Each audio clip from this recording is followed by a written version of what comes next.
Magandang umaga, Pilipinas. Narito na ang mga dapat ninyong malaman sa lagay ng panahon. Mga pag-ulan, posible ngayong Martes. Sa ngayon po kasi trough o extension ng isang low pressure area itong nakaapekto. Dito po yan sa may katimugang Mindanao. Ayon po sa Pag-asa, itong low pressure area ay nasa may bahagi po ngayon ng equator. Sa mga susunod na oras po, asahan natin yung maulap na kalangitan na magdadala ng may hina hanggang sa katamtamang pag-ulan. Dito po yan sa mga lugar na sakop nitong Mindanao. Dito naman sa atin sa Metro Manila hanggang dito po sa natitirang bahagi nitong Luzon, pati na rin dito sa may Visayas, inaasahan po natin yung generally fair weather condition. Ibig sabihin po niyan bahagya hanggang sa maulap na kalangitan yung iiral at posible pa rin yung mga pulupulong pag-ulan o pagkidlat at pagkulog, lalong-lalo na sa latter part of the day.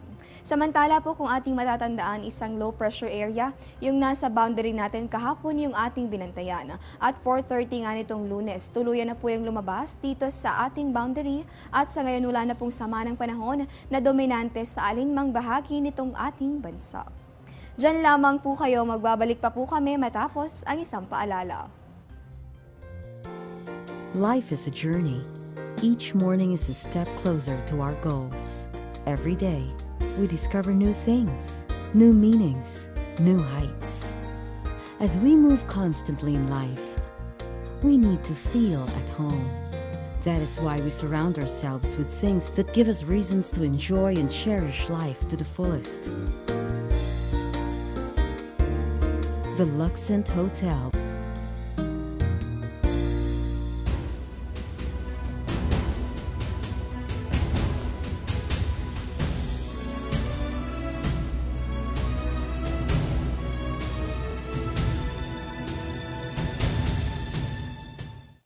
Marami na ang mga nagsulputang innovation tungkol po yan sa paggamit ng enerhiya mula sa araw para naman po makalikha ng elektrisidad. Pero papaano kaya kapag natapat during days na hindi sumikat ang araw? Yan po mismo yung sinolusyonan nitong solar tower na matatagpuan sa Nevada Desert. May taas na 600 talampakan at napaliligiran ng 10,000 giant mirrors. Kaya nitong crescent dunes na i-convert at pataasin yung temperatura ng sodium at potassium nitrates o mga uri ng asin hanggang paabot po yan sa 500 degrees Celsius na sapat naman para mapaikot yung mga turbines at makalikha ng enerhiya.